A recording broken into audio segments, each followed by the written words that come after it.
Friends, welcome back to my channel learners academy. मैं हूँ रश्मि बोरा। मैं आपका स्वागत करती हूँ फिर से अपने चैनल में।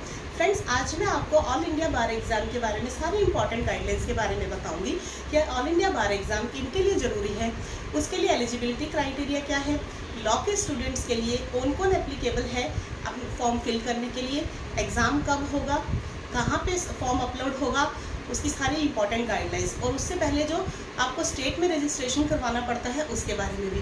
तो फ्रेंड्स, बने रहिएगा मेरे वीडियो में लास्ट तक। ज़्यादा लेंथी नहीं बनाऊंगी, बट आपको इस चार्ट के थ्रू आपको सारी इंपॉर्टेंट इन्फॉर्मेशन गाइडलाइंस आपको मिल जाएंगी।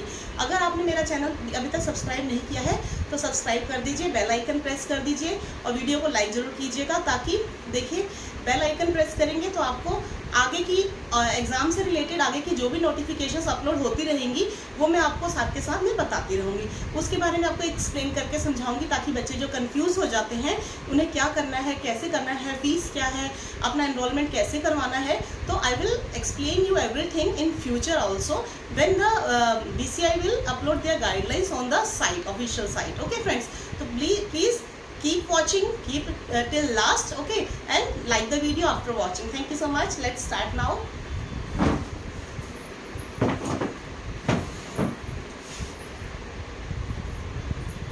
चलिए फ्रेंड्स, स्टार्ट करते हैं अपना आज का वीडियो।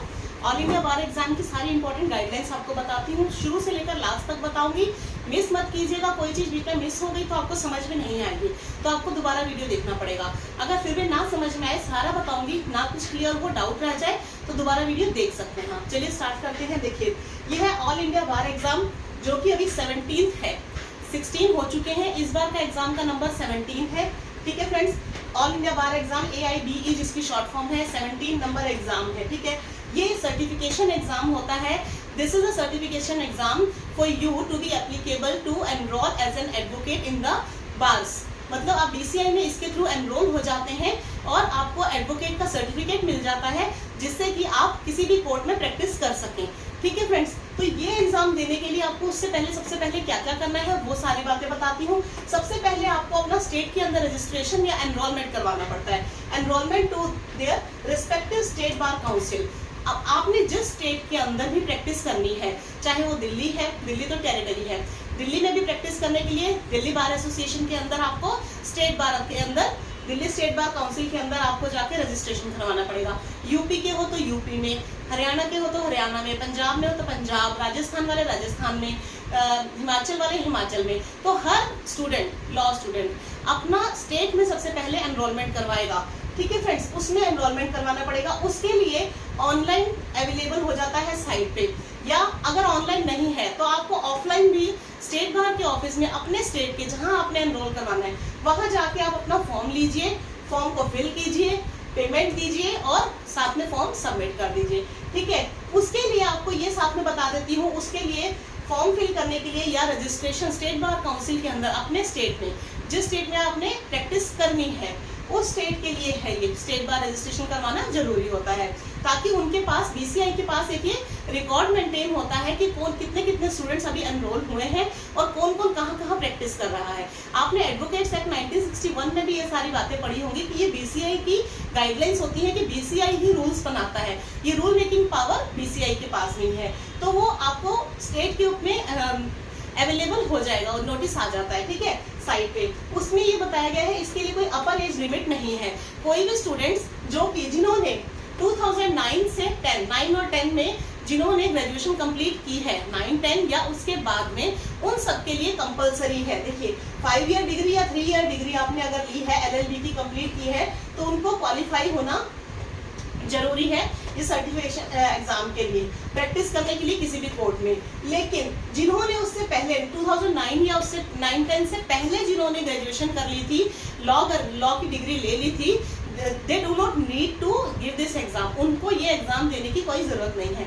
2009-10 के बाद वालों को बहुत कंपलसरी है, ये एलिजिबिलिटी क्राइटेरिया है। एक और चीज आपको बताऊंगी, और भी आपको कई चीजें बताऊंगी। ये एनरोलमेंट हो गया आपका स्टेट का। ठीक है, रजिस्ट्रेशन के लिए आपको एनरोलमेंट करना है, कोई अपर एज लिमिट नहीं है, रजिस्ट्रेशन होता है ये एनरोलमेंट का आपका स्टेट बार काउंसिल में।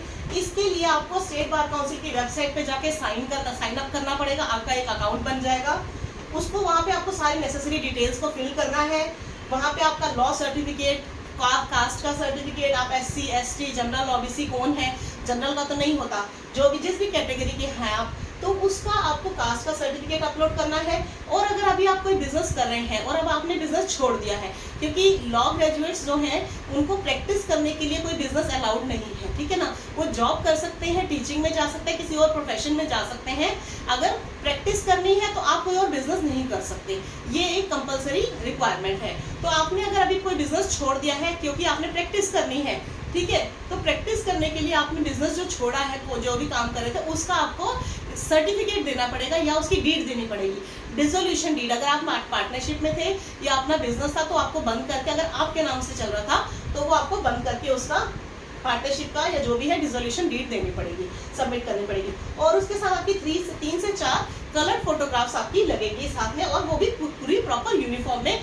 कोट पैंट शर्ट टाई, सब पूरी यूनिफॉर्म के अंदर आपकी फोटोज होनी चाहिए। कलर 3 से 4 फोटोग्राफ्स रखिएगा। तो ये आपको फॉर्म फिल करने से पहले अपने पास सारी रिक्वायरमेंट्स है डॉक्यूमेंट्स की, कौन कौन से डॉक्यूमेंट्स लगेंगे, ठीक है। तो ये सब आप अपने पास रखिएगा, फॉर्म फिल करते समय रेडी रखिएगा। और देखिए, रजिस्ट्रेशन की फीस स्टेट बार काउंसिल के अंदर 600 रुपीज है, जो कि DD के थ्रू देंगे, डिमांड ड्राफ्ट के थ्रू, और 150 रुपीज जो है वो BCI को देने पड़ते हैं। BCI के पास डिमांड ड्राफ्ट जाती है। ये है registration process for the state bar council. ये सारा जो मैंने आपको बताया, पहले आपको अपने स्टेट के अंदर एनरोलमेंट करवाना पड़ता है। वहाँ पे जब आपका रजिस्ट्रेशन हो जाता है तो आपको रजिस्ट्रेशन सर्टिफिकेट मिल जाता है। उस सर्टिफिकेट के बेसिस पे आप एलिजिबल होते हैं इस एग्जाम के लिए, ऑल इंडिया बार एग्जाम के लिए, तो ताकि आपका BCI के अंदर एनरोलमेंट हो जाए। फिर BCI हर एक लॉ एडवोकेट का अपने पास रिकॉर्ड मेंटेन करके रखते हैं, ठीक है। और आपने ये सुना भी होगा, एडवोकेट एक्ट के अंदर पढ़ा होगा कि अगर आप अपना एड्रेस चेंज कर रहे हैं तो वो आपको इनके अंदर बताना पड़ता है कि अपने एड्रेस चेंज करके कहीं और प्रैक्टिस कर रहे हैं अगर तो वो भी देना पड़ता है आपका, ये भी कंपलसरी है, ठीक है फ्रेंड्स। चलिए आगे बताती हूँ आपको। ये जो एग्जाम है all India bar exam, all India bar exam जो है, इसमें रजिस्ट्रेशन आपने किसी भी रजिस्टर्ड इंस्टीट्यूट से आपने लॉ की डिग्री होनी चाहिए, लॉ ग्रेजुएट होने चाहिए, चाहे वो 3 ईयर का हो या 2 ईयर का कंप्लीटेड हो, ठीक है। ये रजिस्टर्ड इंस्टीट्यूट होना चाहिए। ये एग्जाम जो होता है ये ऑफलाइन मोड में होगा आपका, ओके। आप पास आउट होने चाहिए, पास होने चाहिए आपके, कोई एग्जाम रहना नहीं चाहिए, आपके पास सर्टिफिकेट होगा तभी आपका सारा आगे प्रोसेस होगा। Must have completed their graduation after July 1, 2012। और इसमें देखिए, ये एग्जाम देने के लिए, ऑल इंडिया बार एग्जाम देने के लिए आप 2012 जुलाई 1 को आप जो है कंप्लीट होनी चाहिए आपकी डिग्री होनी चाहिए आपके पास लॉ की, ठीक है। इसके अंदर कोई no minimum requirement for marks के लिए कोई मिनिमम रिक्वायरमेंट नहीं है। सभी पास आउट बच्चे ऑल इंडिया बार एग्जाम दे सकते हैं, ऑल आर एलिजिबल। और इसमें कोई एज लिमिट नहीं है, मैक्सिमम एज लिमिट नहीं है। कोई भी लॉ का स्टूडेंट जो 2012 के बाद में ग्रेजुएट हुए हैं, लॉ की डिग्री आई है, they all are eligible, no age limit is prescribe. और कोई मिनिमम मार्क्स की रिक्वायरमेंट भी नहीं है कि आपके इतने होने चाहिए तभी आप दे सकते हैं। आगे बताती हूँ, बहुत इंपॉर्टेंट इन्फॉर्मेशन है, ये भी देख लीजिए। पास the exam within 2 years from the completion of graduation। मतलब आपने जैसे अभी आपकी इसी साल अगर जो बच्चे पास आउट हो रहे हैं 2022 में, वो 2024 तक उनके लिए रजिस्ट्रेशन करवा के, स्टेट बार में रजिस्ट्रेशन करवाने के बाद में 2 साल के तक का आपके पास टाइम होता है कि आप ऑल इंडिया बार एग्जाम का ये एग्जाम दे दीजिए ताकि BCI में एनरोलमेंट हो जाए आपका। तो अगर देखिए, कई लोगों को सिर्फ इतना ही पता है कि वो सिर्फ 2 साल तक ही एग्जाम दे सकते हैं, ऐसा नहीं है। अगर आपने 2 साल में एग्जाम दिया है, आप 1 बार या 2 बार दे चुके हो, 4 बार भी दे चुके हो, आप पास आउट नहीं हुए या किसी वजह से आपका छूट गया, एग्जाम दे नहीं पाए हो, तो क्या है 2 साल के बाद में आपके पास एक ऑप्शन और भी है कि आप दोबारा से आपको रजिस्टर करवाना पड़ेगा स्टेट बार काउंसिल में अपने। और स्टेट बार काउंसिल में आप दोबारा से, मतलब 2 साल तक का टाइम होता है यहाँ का, इसके बाद में आप 2 साल तक ऑल इंडिया बार एग्जाम दे सकते हैं।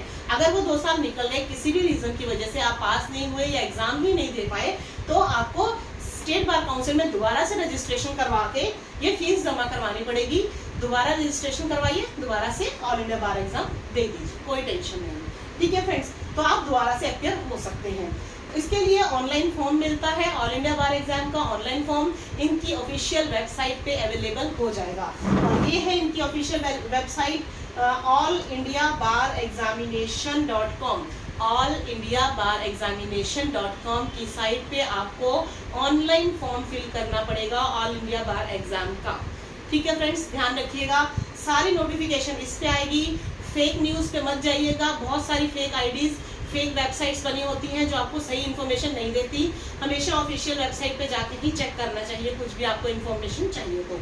ठीक है फ्रेंड्स, तो ये है आपका, इस पे आप ऑनलाइन फॉर्म आपको अवेलेबल हो जाएगा। जैसे ही आएंगे मैं आपको वीडियो के थ्रू बता दूंगी कि आप अवेलेबल हो गए हैं और इसका क्या क्या सिलेबस है। सिलेबस में 20-22 सब्जेक्ट्स आते हैं लॉ के, जो आप पढ़ चुके होते हैं वो सारे सब्जेक्ट्स आएंगे, तो उन्हीं में से एग्जाम आएगा। क्या पैटर्न होगा वो मैं सारा आपको अगले वीडियो में बता दूंगी। ठीक है फ्रेंड्स, तो एग्जाम होगा, ये फॉर्म है इस साइट पे अवेलेबल है, आप फॉर्म को डाउनलोड कीजिए फिल करने के बाद, और उसमें आपका एडमिट कार्ड मिल जाएगा आपको साथ ही।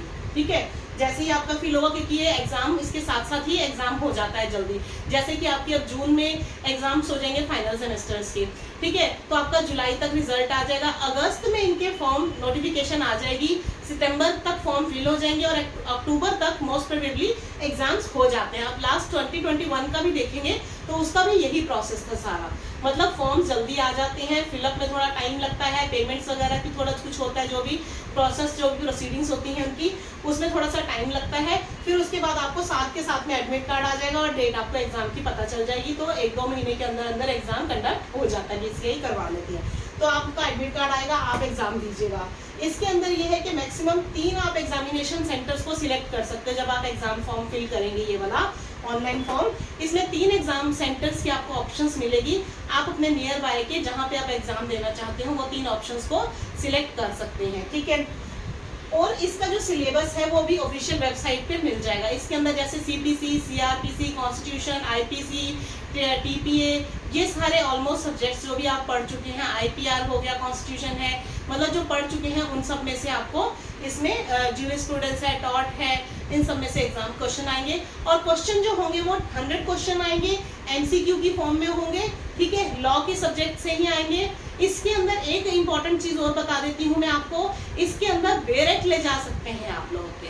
इस एग्जाम में, ऑल इंडिया बार एग्जाम के अंदर बेरेट्स और अपने शॉर्ट नोट्स ले जाना अलाउड। अभी तक शॉर्ट नोट्स भी थे, अभी तो शॉर्ट नोट्स के लिए मना कर रखा है। न्यू गाइडलाइंस के अंदर क्या चीज आएगी वो मैं बता दूंगी, बट बेरेट्स अलाउड है, आप अपनी बेरेट्स ले जा सकते हैं। इंपॉर्टेंट उस पर टिक मार्क कर सकते हैं।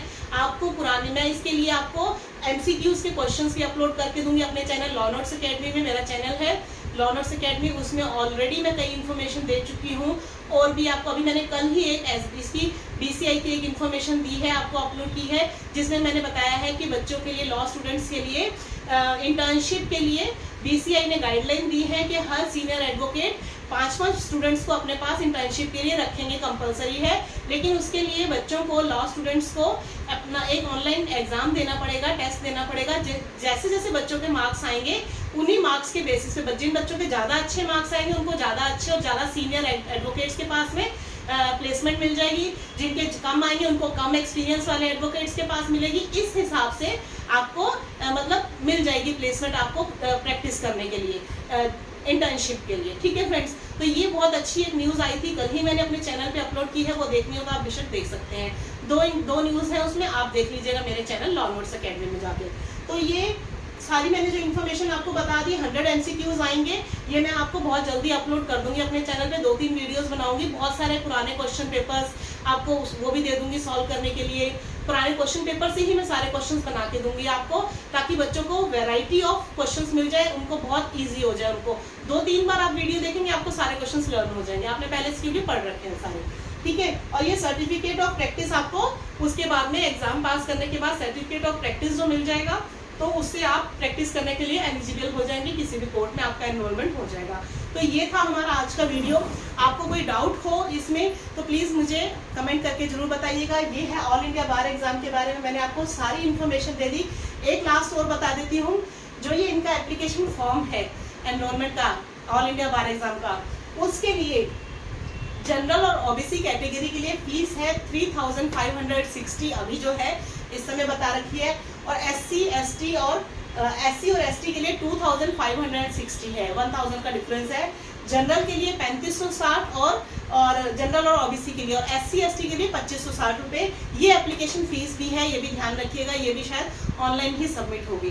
तो प्लीज़ ये सारी इन्फॉर्मेशन को अगर आपको ना समझ आए तो दोबारा वीडियो देख लीजिएगा, कुछ ना समझ आए तो कमेंट कीजिएगा, और अगर वीडियो पसंद आया है तो लाइक कीजिए और बेल आइकन प्रेस कर दीजिए, ताकि इससे रिलेटेड या आगे कुछ भी इन्फॉर्मेशन आती है तो आपको कब एग्जाम देना है, डेट के बारे में, सिलेबस के बारे में, कोई भी इससे इंपॉर्टेंट, इससे रिलेटेड इन्फॉर्मेशन आएगी तो I will let you know on my channel learners academy. Okay friends, thank you so much, have a nice day. आज आपको पसंद आया होगा, लाइक जरूर कीजिएगा। Thank you so much, bye bye, take care.